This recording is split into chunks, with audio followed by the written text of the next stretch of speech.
this is going to be a truer test for this team than they've had. I would be shocked, even if this game went to extra time. I really could see the game going any which way.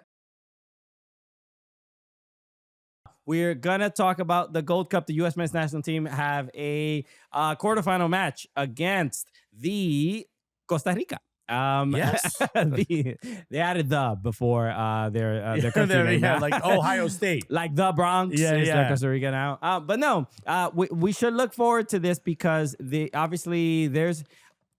I didn't necessarily expect it to be here, but I'm a lot more confident in what this Gold Cup is going to look like. I have gone on record and I said that I did not think that the U.S. would even win the Gold Cup, given how those two friendlies went. But they've kind of changed my mind. And I would love to get your thoughts on what you can expect from them and what you can expect from Costa Rica.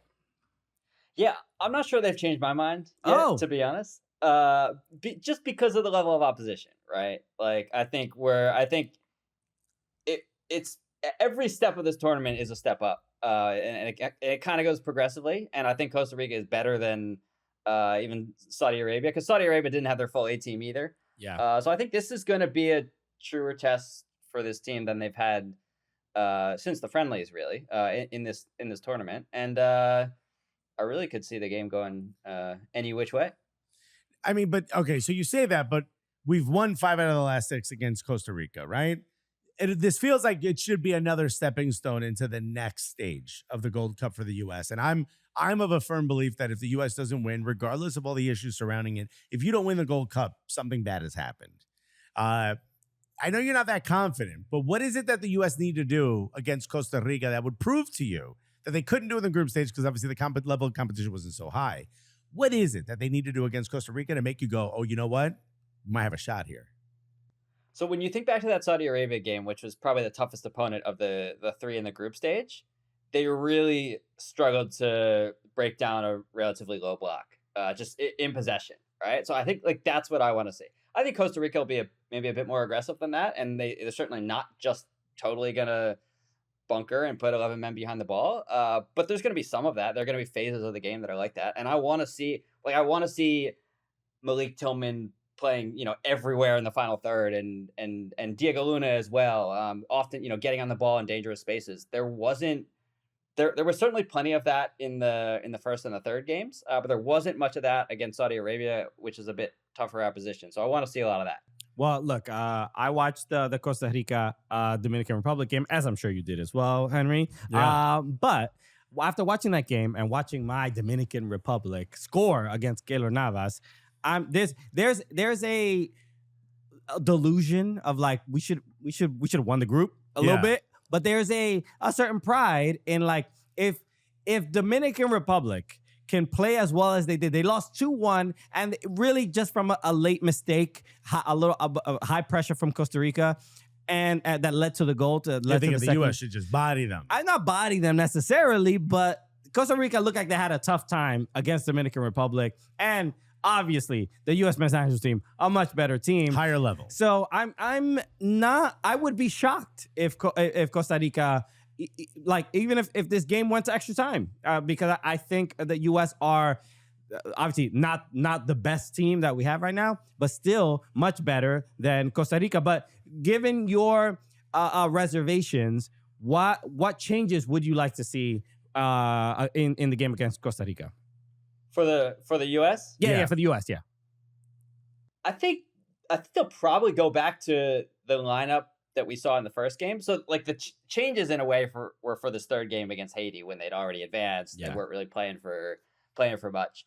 So I think we'll go back to the personnel of the first game against Trinidad, and then it's just going to be a question of, can they be a bit sharper? Can they be a bit quicker on the ball? Because they're going to need to be against a tougher opposition. And I take your point about Costa Rica struggling with the Dominican Republic, but you saw what they did against Mexico. Like, it's going to be a different type of game, Sure. Where they're more in the, like, Costa Rica now is in the role that the Dominican Republic was in against them. Got it. Where it's a defense first game, sort of. And that's where the onus then goes on the U.S. to do what Mexico couldn't, frankly. Yeah, I agree with those changes, but there's some changes you need to make because you need to hit that like button. You haven't hit it yet. Hit that like button right now.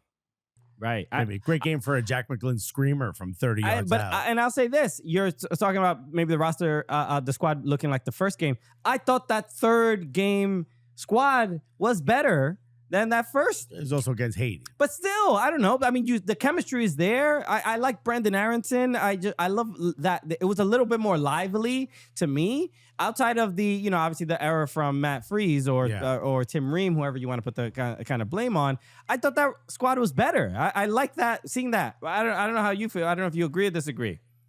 The one thing that squad has that the squad from the first two games doesn't have is like actual wingers. Right? Like, you say what you want about Quinn Sullivan, but he's an actual winger who can make stuff happen in wide areas. Right now, the three behind the striker that the U.S. has are all kind of attack. Like they all prefer to play in the kind of the same central area. They want to be holding hands, more or less. Yeah, that's kind of the motion I'm making here. Yeah. And so, like, can you get that attacking width out of the fullbacks, or do you need to introduce at least one true winger to kind of get that? I think that's where the question is. There's like a little bit more dynamism, a little bit more speed. I like, even though Malik Tillman didn't, there were a couple, he got a lot of chances. There were goals that were taken back for offside, but just the fact that those opportunities were there was like a good breath of fresh air, a good sign to see. So I'm hoping the game against Costa Rica looks like that squad against Haiti. I mean, they did win 3 in a row, right? And against, on the back of those 2 terrible friendlies, right? It feels like we're heading in a positive direction. There's been a lot of players that have impressed. You mentioned Malik Tillman. Malik Tillman, to me, is the star of this national team at the moment with this squad. There's a player that I don't think has impressed as much in a Patrick Agyemang, but he just potentially, right? It's not official yet. Has sealed potentially a move to Derby County. What is it that they see that we haven't seen in this national team makeup? And do we think maybe this is a little bit too much too soon for a player of his ilk? I think it's an interesting step. I think it could work. It could not work. I think there's been a lot of criticism of him. He does a lot of, he's a very active striker, I'd say. And physically he's a handful. Like, he's really difficult for center backs to deal with. Now, sometimes the center backs fail to deal with him, and then he has a sloppy touch and the move goes awry and nothing happens. And that's where fans get frustrated. But he also creates a lot of opportunities for himself just by his activity. And, both his speed and his strength are really difficult for defenses to deal with. So, like, we know he's still raw, and that's what everybody talks about. And that's maybe the hesitation going to a club like Derby County in a league like that. Maybe the frustration that builds up because he's so raw will eventually get to him and frustrate his teammates even as well. But he's certainly got a lot of tools that are intriguing and that make him an intriguing option for a potential World Cup roster spot as well. Yeah, I saw Tim Howard and Landon Donovan talking about him in a clip recently from their podcast. And sometimes I wonder, just because we went through the whole Pulisic saga a couple weeks ago, and how they talk about him and the criticism. And then Tim Howard and Landon Donovan were very generous and great and graceful with Patrick Agyemang. They were just really like, yes, we know he's not perfect, but he scored 5 goals in 6 games. He's basically tied with Josie Altidore in less amount of games to do that. And Landon Donovan was like, kind of like he's a raw talent, but we see what he does. We see what his strengths are. And he's basically pretty good. Like almost like the criticism is not fair, and that's just something that I think the move to Derby County is like, part of me is like, for Agyemang, I'm like, get out of this hug box that you're in right now, because that can't be full on pressure cooker. Being like a psychopathic where you have to, you're fighting for promotion and you're fighting for that spot, and nobody's here to praise you at all. So, and I remember now, especially when you're describing Agyemang's skills. I played in TST last year, and I played against this team called Raleigh Rebels, and there was a guy that not the exact same build, but probably the same height as Patrick Agyemang. He was a striker, and I remember being there, and at like before the game at halftime, our coach is telling us like, hey, watch him, watch this guy. And this guy was like so physically imposing that it might have been a better finisher than Project Agyemang. I don't know, but but he was so physically imposing that if you stuck to him and you would just and if he's playing like hold up and he's like Back trying to to receive goal, back yeah. to goal, and if you try to like get around to like get the ball, guaranteed goal. Yeah. Guaranteed, because he was just physically He would just turn you. physically Yeah. stronger, and he could. It's like a Troy Deeney. Like, how do you handle this guy? Exactly, and that's what I would love Agyemang to kind of become. Yeah, where it just we can see it's like Henry said. It's after the physicality and the turn. right, Can you get a good touch? Can you get a shot on frame? You right, know, because we don't need an American Lukaku. No. You know what I mean? Even I highly respect, but Lukaku's a baller and gets unfair criticism. But this is we're getting into that place where he could become that. Like, we know everything but the most important part of your job. The most important thing. So, but also to be fair, if you create 5 chances and totally mess up 4 of them, but score 1 goal per game, like that's still a good output. So like that is a good output. People get frustrated because of all the missed chances, but if you're creating chances for yourself, that's better than just not creating the chances at all, right? Exactly. Yeah. And I just hope it doesn't go like the Daryl Dike way of like, oh, we got this big move. And then I know injuries are a bigger cause for that, but he's kind of disappeared from the argument. So I guess my question is, do you think this move to Derby County puts him in the conversation to potentially be a starter in the World Cup or be in that topic? I'm not sure it puts him in the conversation to be a starter quite yet, because we see guys who are, I mean, look, Josh Sargent has been killing it in the championship and couldn't even get a call into this camp. So like Putch seems to, almost compared to what a lot of coaches would think, seems to value MLS maybe even more so than the championship. So I don't know that it really changes the conversation, but he certainly will have a opportunity to state a case for the World Cup. Maybe not to be in the starting 11 if everybody's healthy. Like, I don't think he's getting ahead of Ricardo, Pepe, and Ballo right now, but we've also seen that those guys have had plenty of their injury problems. So maybe that spot is open, right? Just like it is right now. Interesting. I feel like Josh Sargent is like our Santi Jimenez. You know what I mean? Like, you can only do it in Europe. Only do it in Europe. As soon as he puts on the national, I mean, it's kind of unbelievable sometimes. Like, we see we see what he does. We see what he's capable of. Players are saying he's the best player on the team. And then as soon as he puts on that USA kit, it is just poof, like just all his powers just completely disappear. Yeah, it's such a shame, but I think he's one of those guys. He's had enough chances. I don't know what he has to do even better in the championship now. To get that I think another look from Pochettino.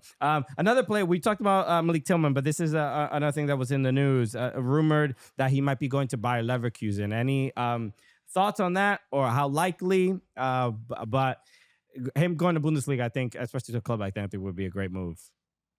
Yeah, I absolutely think so. I think he's certainly ready for the step. He's shown he's ready for the step, and obviously, and he has shown that he is not only ready to tear up a league like the Dutch Eredivisie, which is week in, week out, not the strongest, but like he's played well in those Champions League games for PSV as well. So now he's essentially going to that level on a week-to-week basis, more so. Not quite a Champions League level. Sure. So I think it's a good move for him. It's interesting timing ahead of the World Cup, because we'll see if he's guaranteed a place in that starting 11 week in, week out, like he more or less is at PSV when he's healthy. Yeah. But yeah, I think it's a great career move. That is the one part that sort of worries me a little bit about this move. I have all the confidence that he is the right replacement for Florian Wirtz, which is insane to say because he just went for a boatload of money. But he was bossing it at PSV, and there's something about like, well, you're going to be playing Champions League, right? And you're going to be playing week in and week out like he was towards the end of the season. You would assume he keeps going on that track and just continues to get better. Maybe that's better for coming into the World Cup in better form, you know, a little bit looser than sort of maybe fighting for a spot at Bayer Leverkusen. Okay. Yeah. I mean, but when you get an opportunity like this, like he doesn't know if this is going to come up 12 months from now, right? So you kind of got to take it World Cup aside. I totally agree with you. Also, didn't Landon play at Leverkusen? Am I yes, crazy? He did, yeah, Landon. Didn't go well, but he did play there. Sure, he did play there. Chicharito. So CONCACAF has a real connection Right. with Leverkusen. So I think it'll be dope. I mean, it's the team will look very different, obviously, without Xabi Alonso as the manager. Last thing before we let you go, you have spent a lot of time in Miami, and you've been covering the Club World Cup for Yahoo Sports. We went to our first Club World Cup game, Al Ali against Porto, and we had a fantastic time. The vibes were crazy. But you went to you're watching Boca. I know you saw Boca Benfica. Yeah, 2 of them, and Boca Bayern as well. Okay, so Boca Bayern, bro, what a game! Hold on, all 4 of those teams start with B's. That's crazy. And your last name is Bushnell, bro. No, that's crazy. Yo, Bushnell Boca Bayern or Boca Benfica? Which Bushnell is this, bro? But the also at the beginning of the show, I called you Henry W. Bush. So we're having a lot of fun. We said mission accomplished, bro. He's down there at Club World Cup, bro. But what has your experience been like? Covering this, and I'll just add this as well. I don't know if you saw that tweet of a fan. I don't remember their name. I saw someone post it, but the tweet of like fans saying, I can't go back to esta noche tenemos que ganar. We need like real chance. Like the Club World Cup has changed my perspective. Changed the game, bro. of how Americans and people in America can support the game. And obviously watching Boca is, I mean, when it's it comes a masterclass in how to be a fan. On the planet, it's just literally one of the best. So what's been your experience like as watching those supporters? Almost my favorite part was actually the game I wasn't at. It was yesterday in Nashville. There was a weather delay, right? And they tell all the fans to clear out of the stadium. Boca fans are not obeying that. They just stayed. They just stayed and they were singing. They sung all through the weather delay. Yeah, no, it's amazing. And I do hope that one of the biggest things that U.S.-based fans who aren't familiar with South American soccer take away from the Club World Cup is just the depth of passion and the culture connected to these clubs, both the Argentine clubs and the Brazilian clubs. It's just totally something that doesn't exist in any U.S. sport whatsoever. And might I say, really, go ahead. I was going to say the World Cup is the biggest pageant we have for the sport, but cheering for a nation is not the same in most of these countries as cheering for a club. We're seeing a different level of fandom than we would see during a World Cup. Cheering for a nation could be like, hey, bro, what you mean? I know, it's a little bit. Why are you so into your country? Why are you so proud right now, dog? But when you cheer for your club, there's just like, there's no holds barred. Yeah, the Argentina fans love Argentina, but you don't get to see what we see from the River and Boca fans. It's a different level of fandom. In a way, this might be a precursor to changing the culture here. Yeah, I would think so. I mean, the difference is, and I think the other thing that this Club World Cup has just made us realize is how young these MLS clubs are. Like, this is what we see from the South American fans. This goes back a century. Yeah. Like the traditions here and just the social connections, and that just doesn't, at most in MLS that goes back 30 years, and it's totally different in terms of the connection to the community, to the city. Things like that. Yeah. There's a big difference between a River fan and a Revolution fan. There's not a lot of Revs tattoos going around, But yeah, it's been awesome to see. I know you had posted a video of a security guard telling the Boca fans to get off the seats because they were breaking the seats at Hard Rock Stadium, and not even out of like a thing of like we're trying to cause destruction. It's just like I'm just trying to support my club. I'm jumping up. Get better seats. I love the security guard trying to just reason with the guy of like, no, you can't do that. You're damaging property, and he's like, but it's Boca. Yeah. We're supposed to be damaging property. That's how much I love my team. No, man, it's been fantastic. So, you wrote a great article about the South American teams and about how like maybe Europeans or the European clubs kind of underestimating what they've been involved in, because a lot of these big European clubs, they get into, especially in Miami, they're like Bayern, Boca. I mean, there's a fair amount of Bayern support, but that stadium that might as well be the Bombonera, bro. It was really, really wild. I mean, we experienced that with Al Ali as well. It was just like, it's just like getting to see, it's like it's plopping the supporter section in these other countries and putting them right in the United States and getting to see that up close. And that was like just really, really cool. So All right, we're going to talk about some Club World Cup after this as well. But Henry Bushnell of Yahoo Sports, thank you so much for joining us. Go read some of Henry's work on the Yahoo Sports website. Yeah, he does fantastic work, and we always appreciate you taking the time, brother. Share his articles, because that helps him, right? That we up the budget, we get to make him travel more. That's what we need. We're getting Henry a raise. That's the whole point of getting him on the pod. Henry, thanks again, brother. Appreciate you guys. Come on, Henry Bushnell, the Bushman. The Bushman. Let's go, dude. Isn't Bushman a gun or something? Bushmaster. Yeah, Bushmaster is good. All right, someone's been playing Deer Hunter. Okay. Someone's Nobody not spending time with his kid to be at a bar. All right, nobody look at my YouTube video history. Damn. Yeah, Bushman is also sometimes a term for someone who sells green things in small baggies. Love it. My Arbor Day, obviously. Yeah, obviously. It's clippings of Christmas trees. But thank you, Henry. Did you know Christmas trees come from farms? I didn't know that. Okay. There's like farms that just grow Christmas trees. Interesting. It's not just like a field. You know what I mean? Oh, I thought it's on purpose. I thought they came from the North Pole. Damn, son. Santa backyard empty, bro. Let us know if you believe in Santa. Put a comment. Why don't we talk a little bit about Club World Cup? Because these games are they're exciting. They're fun. We just went to Porto Alalay, as we found out it's called. Yeah. And every Egyptian human being in the New York, New Jersey area was at MetLife. This was impressive. Yeah, so let's take a look. Let's go around the league and let's focus on the Club World Cup. Yes, we were at Porto Alalay at MetLife Stadium. Alalay, we learned that through the chanting. Alalay. I hopefully we're saying it right or not. I don't know. It might be Alalay. We're not even. We don't know. We're offending somebody. If you tell us, we will say it that way. Okay. But it was truly one of the. It was the first Club World Cup match that we attended. Yes. We're going to another one soon. But this was. When I think of Porto, I think of obviously Portuguese people. There's a lot of Portuguese people in New Jersey. But they're not from Porto. They're not from Porto. Most of the Portuguese people here are from the Lisbon area. Yeah. And I know that because a sandwich. I wanted the francesinha, which is what Porto is known for. Okay. It's almost like a croque madame. It's like the Portuguese version of a croque madame or a croque monsieur. And I was like, yeah, how come I can't find it in Newark? I'm looking through all the menus. I don't see one. So I text our friend, Steve Sarah. I was like, yo, I can't find it. He's like, oh, that's a Porto sandwich. No Porto people live in New York. There's a few of them in Boston, but for the most part, Lisbon are the people that came here. Porto like had money, so people didn't leave that area to come to the U.S. I was like, oh, makes sense.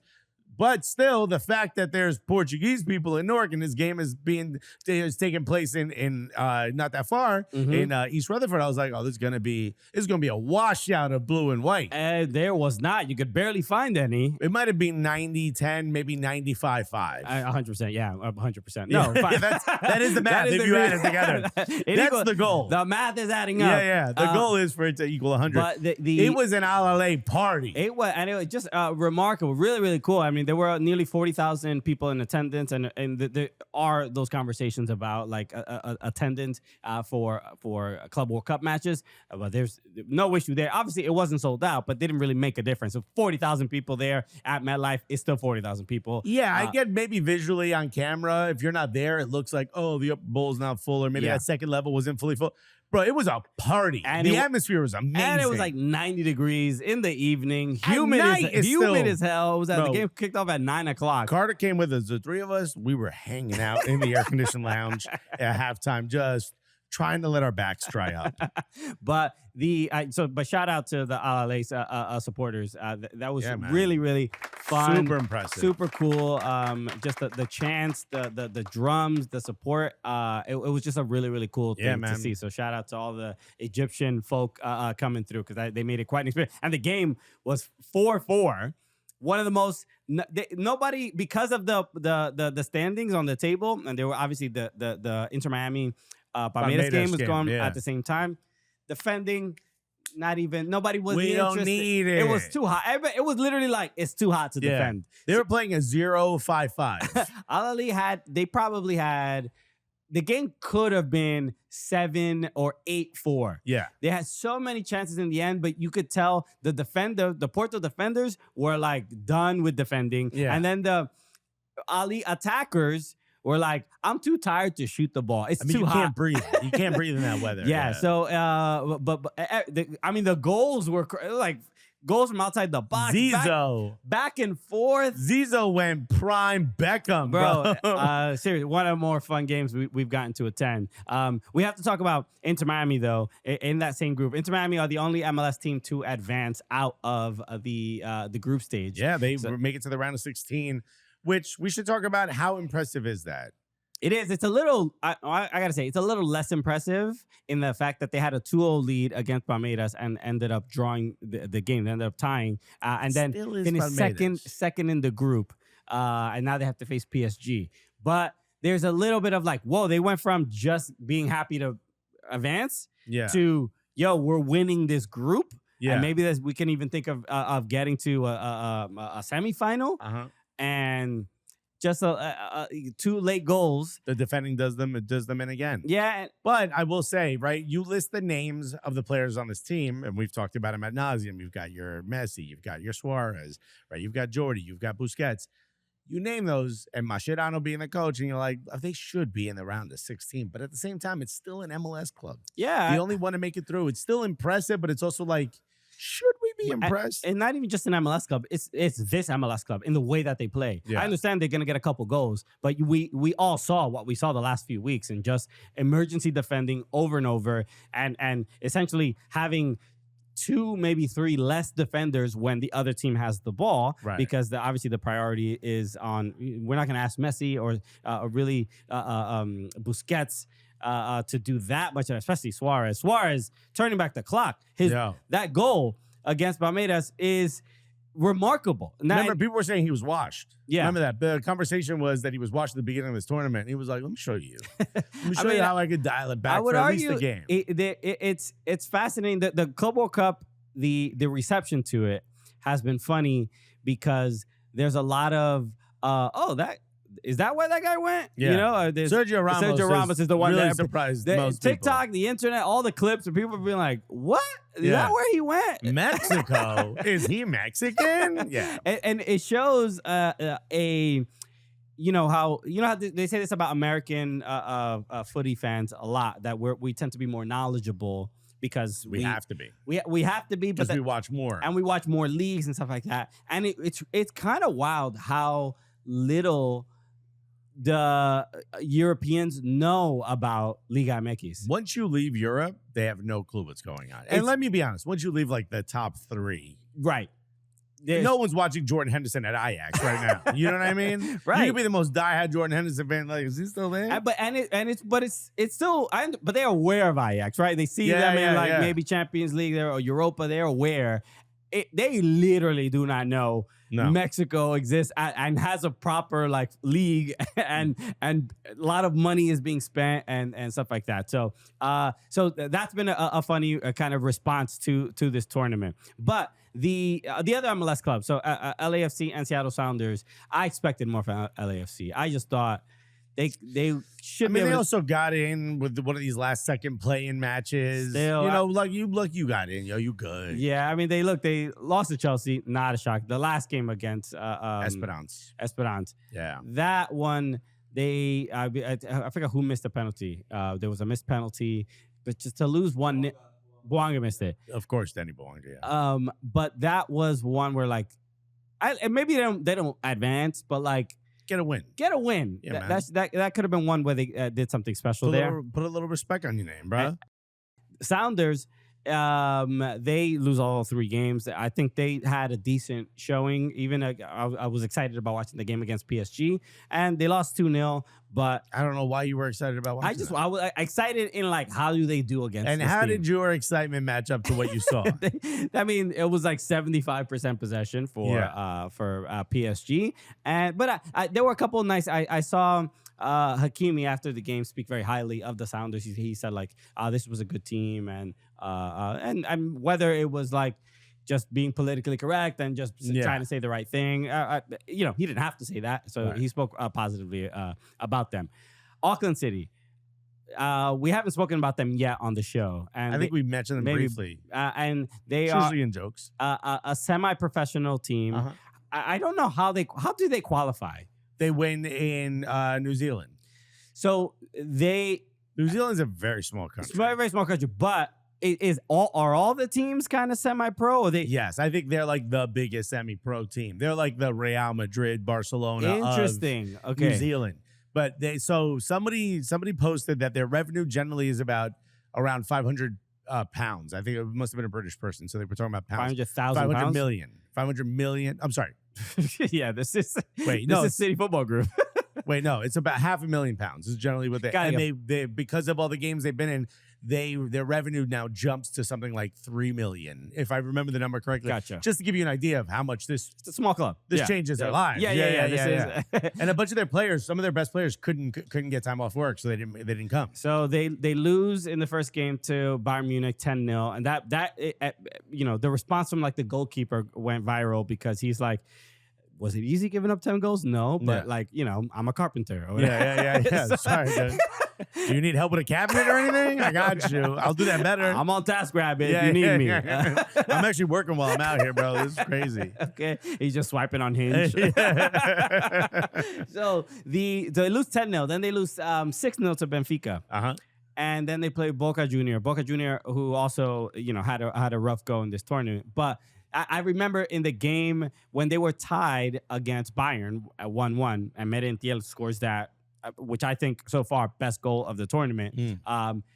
They tied, and the announcers, all they're talking about is like, if they get this result, we just got to keep in mind they play Auckland next.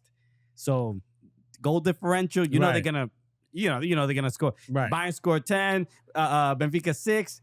Boca's gonna get a bunch there, and who knows where this thing can rack up goals against Auckland. You know what I mean? And this game, Auckland, first of all, scores. That's crazy. A teacher. He is literally a teacher. Yes. Scores a goal. Also had to ask for time off. 100%, right?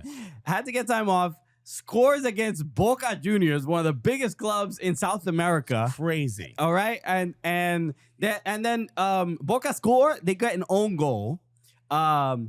But this game ends 1-1. Auckland City get a point. Both Boca and Auckland are out of the tournament. Right. But this is one of the coolest things, one of the coolest stories, I think, in football. First of all, for Boca, I don't care that you didn't go through. Who cares? The vibe from the fans.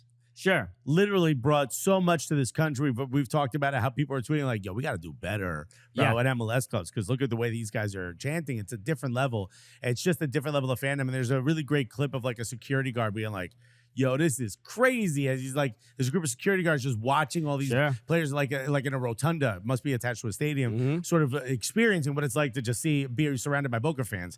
It's got to be crazy. So the fact that they didn't do it on the pitch, who cares? But you should be a little embarrassed that you let a teacher from New Zealand score on you. Can't. This is, I had seen a clip of, shout out to our friend Kevincho. Maybe we can put it on. He's on a River fan, so I'm sure he enjoyed this quite a bit. River fans are good. This is, you don't ever stop reminding them of this. Course. This is, I mean, it's the way Boca reminds River they got relegated. They'll be like the ghost of the bee. They put like the little ghost outfit on a drone with a bee and they fly it around the stadium. Right. This will be the same thing to them. This is for a literal teacher to score on you. Might even be a literary teacher. Like we don't know that. You know what I mean? I don't know if he does social studies or whatever. What you English, bro? What you teaching? But this is one of those things where it's it's embarrassing for the goal. Yeah, can you understand that? But the draw. That's what I'm talking about. Is the fact that goal meant something. Because look, they're both out, and whatever. But no MLS team let a teacher score on them. You know what I mean? Like, let's not be. I was watching. I didn't see. I didn't see substitute teachers. I saw no one getting paid in TAM, GAM, none of that gets scored on by an actual teacher. Someone who's more familiar with a chalkboard than they are the pitch. And it was funny seeing like his post game comments because he didn't even do the like he got man of the match. It was the superior player of the match. That's what they're calling it, and acted like he's been there before. He's Oh, like, yeah. Boca, yeah. I mean, that's Yeah, he's like, they're pretty good guys. but a lot of respect for that team. Much respect. I know they're on the come up. he did what Hakimi did to Sounders. No, you got to respect them. It's a very good team. Look, they have a bright future ahead of them. I'm sorry I had to do them like I did, though. I love. You feel me? Just not the fact that he wasn't excited about it was more disrespectful to me. Yeah. Oh, it's so great. So, River should fly him out to the next Super Clásico that happens at the Monumental. Guess who's doing the coin toss in his suspenders?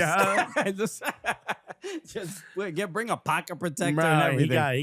He got like what's the stick they used to point to stuff at? He got that in his hands, bro. Nah, detention slips for all the Boca fans. I mean, so that's the kind of banter at least that this Club World Cup has brought. Because there have been some interesting stories. Now, leading up, we're going into the round of 16. Right now, who do we have as our favorites? What do you think? I listed PSG as my favorite. I also listed Porto as like my dark horse, and that dark horse is no longer in the race. Right. So PSG was my favorite, and I still have to kind of go forward with them as being my favorite. They're just playing at a level where you can be like, all right, even in this competition is obviously a real competition. It's serious. These teams are taking it serious. It's meaningful matches. There is it's at a slightly lower gear than Champions League final stages were. Maybe that turns up in these knockout rounds when now there's like serious money attached to it. So we'll see. But for the most part, they still feel like they're in the best form. Sure. I think and we've seen the complaints from a lot of different players and coaches, and which I think has been another interesting aspect of the Club World Cup. The pitches. Luis Enrique went on record saying that the pitches are horrible, that they have to. Jude Bellingham said like they have to pay attention to this for the World Cup next year. Yeah, he said it's very hard underneath the grass, too. Yeah, and he said the ball is bouncing like way too much, and it's difficult on their knees. Yeah. Enzo Maresca said, as we're in the middle of a heat wave, Enzo Maresca said with training, he said it is impossible to train in this heat, and I think I think they did like a maybe 10-minute, 15-minute training session because that's as much as the players could bear. So there's those aspects of it. I think a lot of people didn't expect, and I think that's why the winner is going to be whoever can kind of manage that because maybe it will be Inter Miami then. So who knows, right? They play in the summer. Dortmund obviously their clip went viral and they're getting a lot of heat from especially a lot of ex MLS players, Taylor Twellman calling Dortmund soft for the bench players watching the game going inside, watching the game from the bench because it was too hot. Bayern Munich did the same thing in their game. Well, Germany, there's nowhere in Germany that gets as hot. Exactly. Yeah. So it's interesting. I understand why they would be like, I would want to be indoors, but I wonder if it's like the only thing in Germany that gets as hot as me when Angela Merkel walks in. Damn, all right. We know you're the way Carter just looked at me, bro.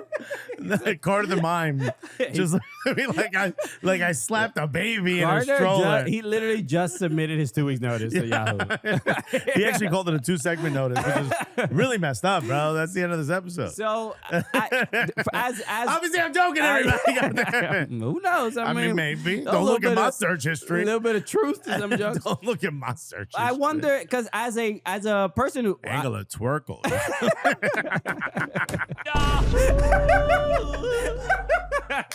There it is. Yahoo co-signed that. Yo, that's part of the official. Put that clip on One Football. But as people who did not play professionally, there's a certain level of kindness that I want, or grace I want to show those players that are in the locker room watching the game. We also forget this should be their off season.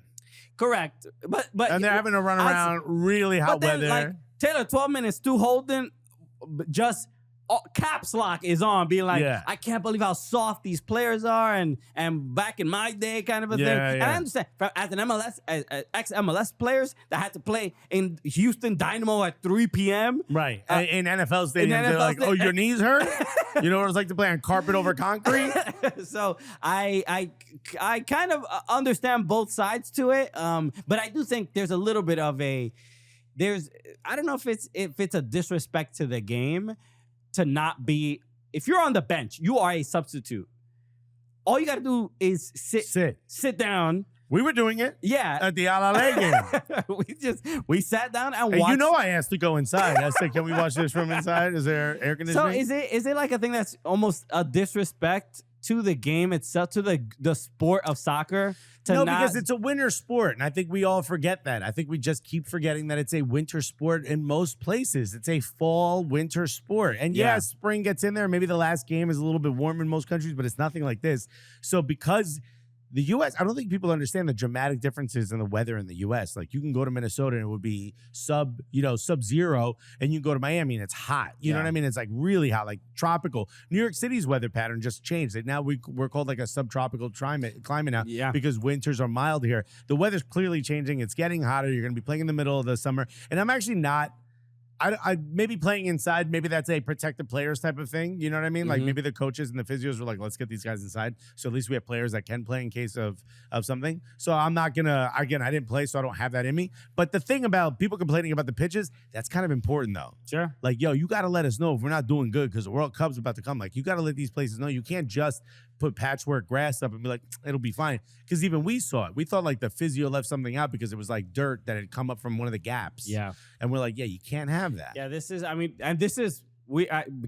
on what we're having this summer, we know it's going to happen next summer, right? It's going to be probably just as hot. Yeah, just as hot. The World Cup is going to be happening right around now. Yeah. And it should be, you would expect another heat wave. And so it's just, and it's interesting.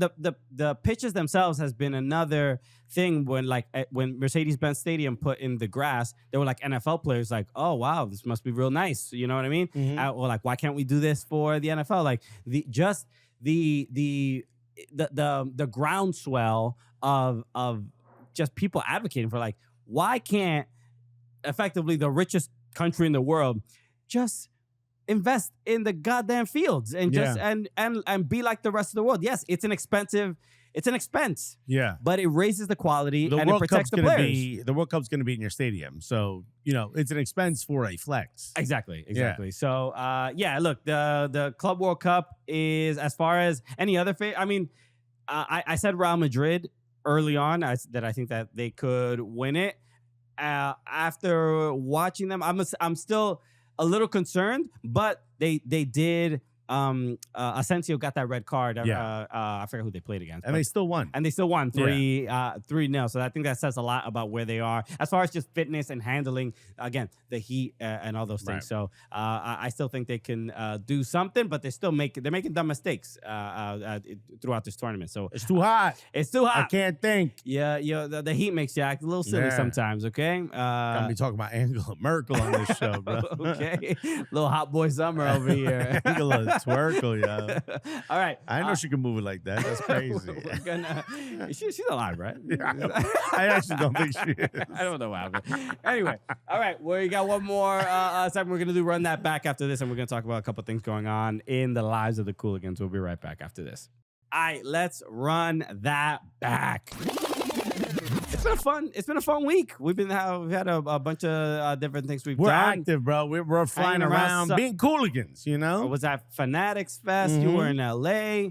I hosted an NYC. Mad people told me they saw you at Fanatics Fest, man. It must have been like the where to be of soccer influencer, media, content creator. Yes, it was dumb. It was a dope. I mean, I had to compete with what's this guy? Who's the guy on WWE? Jay something? John Cena? No. Well, John Cena was there. I had to compete with him. I'm thinking, But the other guy, the guy that says yeet, he goes, I have no idea. Four letters, one word. Yeet. You know that dude? I've never heard that once in my life. And I was honestly contemplating, did you have a stroke? I have no idea what just happened. I don't really watch wrestling like that. I used to watch when I was a kid, but it's popping up on my TikTok. A lot of kids doing at their graduation ceremonies are walking down on the stage and they do the they're gonna be so embarrassed. in 10 years. So there were a lot of people. He was there, and there were a Nice. lot of people dressed as him and things like that. So, but Oh, he's a wrestler. He's not like a camera guy, like a Kevin Egan used to be. right. He is a wrestler. okay. Yeah, he's not just like a commentator. So there were a lot of FIFA had their like booth and Right. everything. A big part. They were a big part of the taking up Javits Center. That had a good like activation. But you're competing. All the sports are competing for attention from Right. everybody. So like the wrestling folks are not necessarily hanging out with the soccer folks. Right. But we made like the most of it. And like, you can also, just a shout out, we did a video I had posted. I filmed some content there and giving away some free jerseys. Yeah. But they were, Autographed by the team. they were bro. autographed with the team. It was just so hectic. I was giving away jerseys, right? But before we gave the first one away, I didn't even realize they were autographed. That's how crazy. It did look like Las Vegas at 2 a.m. Exactly. Yeah, it was like there was just mayhem. so much going on. So even like the people that I was working with, it wasn't like super clear what we were giving away. Yeah. And then we gave away like an Inter Miami jersey signed by everybody. I'm like, are these all signed? Yeah. Like this is crazy. I'm like, all right, let's Should be a little more hype. I should be a little more hype. Yeah. So it was incredible. So that part of it. So you go to our Instagram right now if you have not. Instagram.com/soccercooligans. Go there and you can do one of two things. You can comment on the video. And you can see it'll say Club World Cup jersey giveaway, but you can comment on the video, and it will. If you comment on it, you're in the contest to win an autographed jersey from a Club World Cup team. And if you are already going to the Club World Cup, there's a link in our bio and the link in our story. But if you click on that link and you use our promo code to buy a Club World Cup ticket, you get 5 entries for the autographed jersey. So if you're already going and you're gonna get a ticket, Get yourself a couple entries, baby. buy it through our link. The link is in our Instagram bio, and buy it through our link and use the code, and you will get 5 entries to win an autographed jersey. And if you watch the video, I gave the jerseys to a bunch of Porto fans, Ulsan fans, in Miami. and again, they all out when I was asking people like, hey, you want to do this like quick trivia thing? The questions are very easy, but the point of it was really like wanting to give these jerseys to fans of the team, and they lost it. Especially the Porto fans. There was a guy, a Porto fan, who it was so funny because he won it, and he was like, "Oh my god!" Like he did not know that. He knew he was gonna win a jersey. He knew he might win a jersey, but he didn't know it was signed. So he was like, "Oh my god, I don't have a signed one." He was like aghast. And then he was with his like daughter who was like 7, and as soon as he won it, she said, "Dad, that's mine." And he was like, we're all like giggling about it. And then the rep that I was working, He was like, "No, it ain't." No. but the rep was like, "Oh, we have another one. Do you want her to maybe answer a question?" So I like asked her a question, and then so she won one as well, and she was like very super nice. hyped. Yeah, it was really really cool. Like because everybody that I had done that with, they were with their families or whatever, and nobody sort of knew what to expect. Right. But that's like the nature of like the Fanatics Fest, where it's just like. Somebody Mayhem. randomly somebody Right. could You might turn the corner and win a signed shirt. and that was the coolest part. People were just like, "Oh my god!" I'm like, there's a little bit of like, "I'm glad I came here. This is like unbelievable. Yeah, I didn't yeah. expect to leave with a signed Messi jersey, Inter Miami jersey." So Right. that part of it was really cool. So shout out to the people from FIFA Club World Cup and Very everything. cool. That was a cool thing to do. So join, participate, and you can win a signed Get jersey. yourself 5 entries to win a signed jersey, which is pretty cool. Exactly. That is cool. You know what wasn't cool? The weather outside yesterday. Yeah. And I was out there for about 4 hours hosting the Steve Nash Showdown. Showdown, It yeah. used to be called the Showdown in Chinatown or the Chinatown Showdown. Yeah, But yeah. now it's Steve Nash's foundation runs it, and it's a 501c3. So this is for the kids. It's so cool that to get to do something like this is pretty cool. I remember the first one that they ever did, there was like kids hanging off fences. They didn't tell anyone. Steve Nash just showed up with Henry, who at the time was playing for Barca, and I forget, Giuseppe Rossi. There was a couple other players. yeah. They just showed up and started playing. And it was like one of those like, it was like a Nike commercial, the first one. It was Right, like right. people texted each other like, "Yo, get to Roosevelt Field, get to Roosevelt Field." Like Steve Nash just brought everybody out, and we're like, "What?" I think Nate Robinson played in that one. Yeah. It was bananas, right? So I remember thinking like, man, I wish I was on mic at this thing. This would have crushed it. And I know you were doing the New York City FC thing, Mhm. which again, always an honor to do that. this was one of those moments for me. It was like, yo, this kind of full circle. It's kind of cool. Getting to see like all the, like just the community out. Dude, really hot weather. I was on microphone. I'm like, yo, man, I see some white people sitting in direct sunlight. Do not do this to yourself. Like, yo, some real Nordic looking. Yeah. Who are you trying to prove anything to, bro? Move to the shadows, dog. Like, protect yourself. This one dude, like a dad and his son, who were like both 6'8", were sitting in the crowd. Very Nordic looking, very blonde, very fair skin. I'm like, yo, this dude was beat red. And I'm like, yo, we got like 3 more hours out here. Yeah. You got to move. So I'm like trying to make it a joke, but I'm like, honestly, like, you know, your dermatologist is going to thank me, bro. You're going to lobster up quick. Yeah. But to see the community come out. I mean, there were a lot of big names, too. Huge names.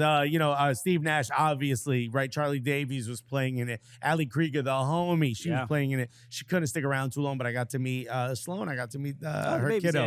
Yeah. I'm trying to think of some of the other names. Edgar Davids. Edgar Davids, who we got to talk about. We got to talk about. Edgar Davids was there. So before they had like a youth kind of tournament. And here's what I didn't realize, that there was a 13-year-old girl who ended up playing in the last game. We did like a little surprise where we mixed some of the best players from the youth set up with some of the legends, which is crazy, right? Like you've got, Sasha Kleshton passing to, a child. You know what I mean? Like, this is crazy. Those kids must be like, I can't believe Edgar Davids is in front of me. Some of them are less respectful. You'll hear about that in a second. So like I'm on microphone, right? Like, and there was a sort of game, right? In comedy or in improv, we call it a game.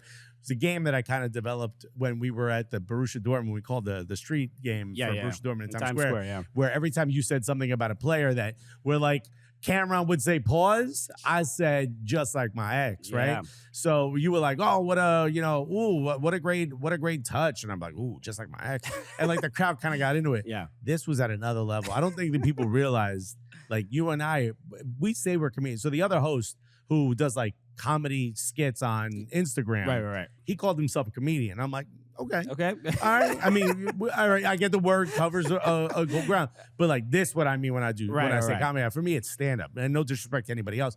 I'm like, for me, it's stand up, so it's a little different. I'm like, me on a microphone. This is what I do. Like, I don't write. I don't do anything else. This is my moment. So he said like, oh, what a first touch, and I go, damn, reminds me of my ex, bro. The place went nuts. Edgar Davids came up to me, ran up to me. He was like trying to grab the mic. He's like, no, get the mic out of his hand. Yo, you crazy. Get the mic out of his hand. I'm like, oh my God, this is a wild moment. People were like, yo, you wild for that. We have very odd interactions with legendary players. This is our version of assisting, of getting an assist from the legend. And I remember like, people were going nuts. People were like high-fiving me, going crazy. And then, Yui goes like, oh, okay, he got fancy feet. I go, damn, just no, he doing something with fancy with his feet. I go, man, just like my ex. And everyone's like, no. Like, people are like, please don't. I was blowing up, and then I was like, yo, my wife ain't here, right? Like the attention turned to me, and I'm like, oh my God, there's legends, and people now like staring at me, waiting for another joke. I'm like, yo, my wife ain't here, right? Somebody check. I'm like, by the way, my ex in jail, bro. She ain't getting out. We good. Everybody, yo, you good? And everyone kind of laughed, and obviously we had a good time. So they mixed the legends with the youth at the end of the game. And this little girl, her name's Vic. She's from Long Island. Walked up to her. I'm like, yo, where you from? Blah, blah, blah. Sweet young girl. By the end of this game, Midge Purse was like, bro, we got tryouts for Gotham. Right. This is like no joke. She good. There was a Utah player, a very sweet New Zealander. I can't remember her name right now. Marcy? There's a Macy. Like active. Yeah. She's young. Macy Bell. Blonde. She's very young. She's absolute ball. This girl's like, this girl impressed everyone until this moment. 13-year-old girl from Long Island gets the ball. The clip is going viral now. Yeah, let's actually just we'll play it now. Yeah. So you, if you're watching on YouTube, you'll see it. But that's a wavy footy and Gabe. Gabriel happened to be in the perfect position for it. Clip, but there's like 15 angles of this thing. But this is fantastic. This is wild. So she's on the touchline and she's like obviously trying to get around. She's straight up like rolls the ball back outside on Edgar Davids, a 13-year-old girl on Edgar Davids. You remember him, right? National team player, the Shades. Yeah. Nutmegs him. He busts his ass. Touches the earth, butt to the ground. Bro, he was on the ground. I thought he was playing Twister. I said, this man gave up on soccer. And now he's like, he's a professional blue, hand on blue. And he went down. And the crowd went crazy. He did not handle it well. He did not handle it well. Yeah, you can see the clip there. He does. This is what you do. When you get nutmegged by a 13-year-old, and regardless of what kind of career you've had, you say, respect to you. What an incredible. You gotta go. Hey, Oh, you wow, got me. you got me, Hey, and- you party with her. Yeah. Right? You celebrate. You know those guys in Europe who like their version of Showtime? They try to nutmeg people in like the pana. yeah, like in the squares, Yeah. right? All right, you know, like when sometimes a pro walk up like, yo, you can't get me, and he does. They do get done. Yeah. You gotta be like, yo, that's crazy, yo, this is the guy, right? Yeah. Yo, Respect. you rich, you played, you you did it all. You They got just nothing to prove. Exactly. They have nothing to. You've had the historic career. You have nothing to prove to this person. And Edgar was like, I ain't going back in that group chat. Edgar said it. He's like, bro, I'm not doing it. Edgar would say, yo, she is my enemy. Yeah, she a op, bro. Remember how he was pressing Messi at the last World Cup? Oh, He yeah, was yeah. an assistant? Bro, this girl might be next, bro. Yeah. Which is, look, it says something about the competitiveness that some of these players have. It just really never goes away. But Low key, I turned the mic off, but I walked up to someone. I go, man, must have just been the shades, huh? Maybe that's all he is. It's just a gimmick, bro. People were like, yo, that's mad disrespectful. It's like Judah Freelander with a hat. Oh, damn, bro. All it is shades, bro. He must have not been good. Maybe it's just the highlights that we see. My goodness. Yeah. So he gets nutmegged, and then but he does the like, no, I got the ball though. It's like, nah, dog. Hey, yo, afterwards, he wasn't taking pictures. He didn't want to. He was mad. There was like these massive security guards. These guys looked like they played in the NFL. And they were there, I think, for like David Love was there. There was a bunch of like, Bobby Cannavale. There was like some actors that had the security detail with them because you're in public. You never know if somebody's going to be a little too sturdy. And one of the security guards like, yo, let me help this dude out. Because you could tell he was like, get me out of here. But everyone's stopping for selfies. Sure. He did not want to selfie. No, he didn't smile on one selfie. It's if it's afterwards, he's like, it's just what's so surreal. But I have to ask you, because I haven't had a chance to ask you off the air.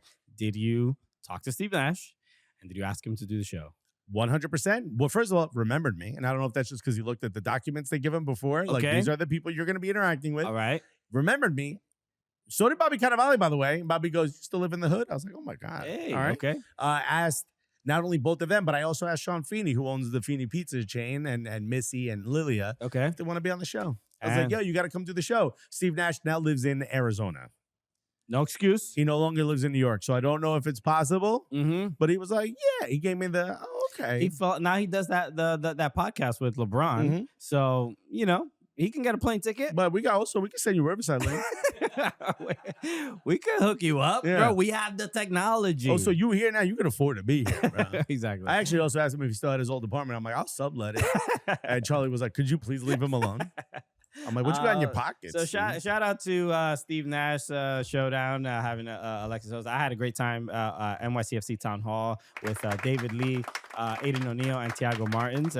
Beautiful. A lot of fans also super complimentary about Cooligans. We're busy this week. Really supportive. And we got a massive surprise at the end of this week. Okay, yeah, we're not talking about, but not talking about. So, but yeah, crazy. Lock in to the Cooligans because it's a hot Cooligan summer, bro. Thank you, me, Christian, Carter, Angela, we doing it all, bro. It's a workathon. She keeps winning, bro. Okay, wet t-shirt contest, all four of us. Damn. Okay, it's like that ice bath challenge. It's gonna be fantastic. All right, we'll be back. We found out she's still alive in the back, by the way, so shouts to Angela. Just another reminder, Sunday night after the U.S. Costa Rica game, we're gonna be live on YouTube. So lock in. And we will turn on the air conditioners in this room earlier so we are not as glistening as we are now. It is a little bit warm right now, but you know how it is. The heat wave, and the reason it's so hot in New York is because we're here. Because Angela showed up. Carter does not like these jokes. I mean, why can't we show respect to a lovely woman? No, you can't even talk about women anymore. No, what is this? The Cuomo first? You can't compliment them. This is what Cuomo was talking about. We started this show, Pearl Zoran, Yo, Zora might not come on the show now after we did all that. All right. We'll see you on Monday. Oh, see you on Sunday. Sunday, yo. Right after the final whistle, Right bro. after the final whistle. So join us live here on youtube.com/soccer Cooligans. It'll be a lot of fun. All right. We'll see you then. Thank you, everybody, tuning in. Have a good weekend. Stay cool. And yeah, don't go outside if you don't need to. It's not great. It's a hot one out 95, 100-degree weather each and every day. All right. We'll see you then, everybody. Take care. Follow us. Everything. Hit like, subscribe. Hit all the Do all buttons. you gotta Hit that do. bell. Do it all. Exactly. We'll see you on Sunday. Take care, everybody. Peace. Love you guys. Well, hopefully Steve Nash will be joining us in this seat right here. Somewhere right here. But if you want to hear us talking about some more USMNT and grading Pochettino, how he's doing at this Gold Cup, you can click on my face right now Yeah. and watch that video. And if you want to subscribe, click on my face.